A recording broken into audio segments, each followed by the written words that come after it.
Les potos, s'il y a bien un truc que le manga Valkyrie Apocalypse nous a appris, à l'époque, ils savaient pas dessiner, hein. Ah oui, Tema la tronchetta de Raiden. Je sais pas quel modèle ils ont utilisé, mais potos, y a rien qui va. Ah oui, fallait le dire.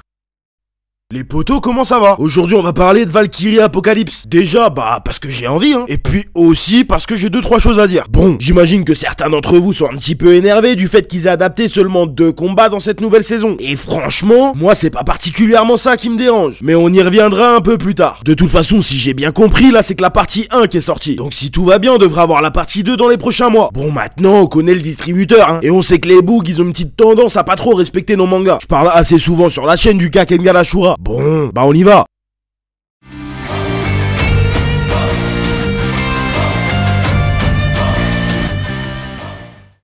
Bon, on va revenir tout de suite sur le fait qu'il y ait que 2 combats. Alors oui, ça peut être frustrant, mais en réalité, mon poteau, moi je te disais, ça me dérange pas. Et je pense que globalement, si ça dérange, c'est que t'es only anime. Alors c'est pas une critique, pourquoi je dis ça? Parce que moi et plein d'autres, hein, j'imagine, qui ont lu le manga avant de regarder les épisodes, ce qu'on voit, en tout cas ce que je vois, c'est qu'ils ont respecté le manga à ce niveau-là. Ça pouvait pas aller plus vite, mon poteau. Ou alors il aurait fallu qu'ils sortent 15 ou 16 épisodes pour adapter les 3 combats. Globalement, ces 2 combats, ça prend à peu près 22 chapitres dans le manga. Du 20 au 42. Bon, ça dépend du manga en question, voire de l'arc en question, mais je trouve qu'à partir du moment où tu dépasses 3 chapitres pour un épisode adapté, ça commence à être compliqué, parce qu'obligatoirement derrière ils sont obligés de faire des choix, et donc d'enlever des éléments de l'adaptation animée. C'est notamment ce que je reproche à Kengan Ashura, et donc là, personnellement, je peux être que satisfait à ce niveau-là, même si bien évidemment on aurait pu tout simplement s'attendre à ce qu'il sorte plus d'épisodes. Bon, mais le débat il est pas là, parce que finalement, s'ils ont bien adapté ça, ça devient tout de suite secondaire. Mais est-ce qu'ils ont bien adapté ça? Bon, alors déjà, moi au global, j'ai un petit problème sur l'animation. Je veux bien admettre qu'il y a des parties qui sont plutôt réussies. Sauf que déjà, sur l'ensemble de la saison, je trouve qu'il y a des moments qui piquent les yeux. Tu vois de quel moment je parle. Je sais pas exactement si c'est de la CGI ou de la 2D, mais parfois, clairement, ça suit pas. T'as l'impression que pour un même épisode, ils ont utilisé plusieurs techniques différentes. Et honnêtement, je trouve que des fois, ça a du mal à suivre. Malheureusement, ces images, elles restent dans la tête. Mais dans la globalité, parce que c'est là que je voulais en venir, et parce qu'à un moment,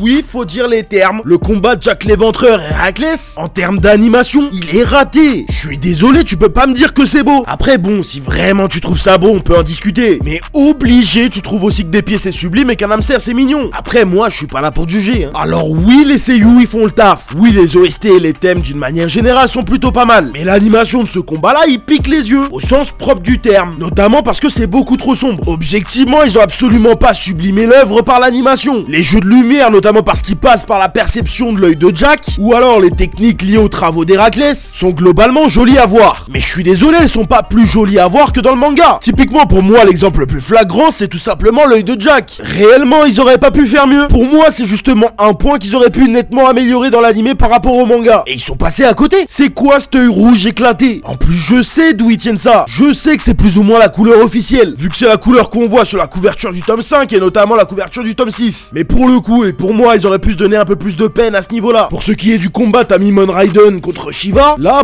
y a pas grand chose à dire. Globalement, ils ont fait le taf sans prendre de risques. En plus, moi, c'est 2 personnages que j'aime beaucoup dans l'œuvre. Donc, tu l'as compris, c'est aussi un des combats que je préfère. On ressent l'impact des coups, pour le coup, l'animation est plutôt bien faite, les couleurs sont plutôt pas mal et les histoires sont respectées. Mais de toute façon, qu'est-ce qui fait la force de Valkyrie Apocalypse selon toi? Pour moi, il y a 2 choses qui rendent le manga particulièrement intéressant. La première, c'est bien évidemment les chara-design. Et encore, à ce niveau-là, il y a vraiment du lourd qui va arriver. La deuxième chose, c'est bien évidemment le développement des personnages. Oui, effectivement, ça peut prendre du temps, mais poteau, à un moment donné, il faut grandir. Tu peux pas regarder un manga en attendant que la bagarre. Ah oui, à un moment donné, fallait le dire. Si c'est ce que tu recherches, va regarder Baki, poteau. Avec tout le respect que j'ai pour Baki, hein. Là, il s'agit de créer une véritable histoire pour chacun des personnages. D'ailleurs, c'est plutôt rare et donc ça mérite d'être souligné. Ils sont 3 principaux acteurs à développer Valkyrie Apocalypse. T'as un dessinateur qui est Azishika, un scénariste Shinya Umemura et un storyboarder qui est Takumi Fukui. Et franchement, ça, on le sent très bien. Parce que autant le scénario en lui-même, bon. Mais en revanche, il y a un vrai travail de profondeur qui est fait. Et ça, personne peut le nier. En conclusion, tu l'auras compris, mon poteau, au global, sur cette saison 2, je trouve qu'ils ont fait le taf, mais sans plus. Ça veut dire que pour moi, ils auraient pu prendre un peu plus de risques. Au-delà du fait que je suis quand même légèrement déçu du combat de Jack contre Héraclès. Voilà, sinon le taf est fait. J'ai bien évidemment quand même pris du plaisir à regarder cette saison 2, mais je pense que la suite va être déterminante pour l'animé. Il y aurait eu vraiment moyen, selon moi, de faire un classique de ce manga. Et je dis pas que le train est passé, mais va falloir charbonner pour la suite. Déjà, j'attends beaucoup du combat Bouddha contre Zero Fuku, et bien évidemment, je suis en train de faire attention à ce que je dis parce que ce serait dommage de te spoiler. N'hésite pas à me dire ce que toi t'as pensé de cette saison 2 en animé, notamment ce qui t'a plu et ce que t'aimerais qu'ils améliorent pour la suite. Par contre, tu connais, on reste respectueux.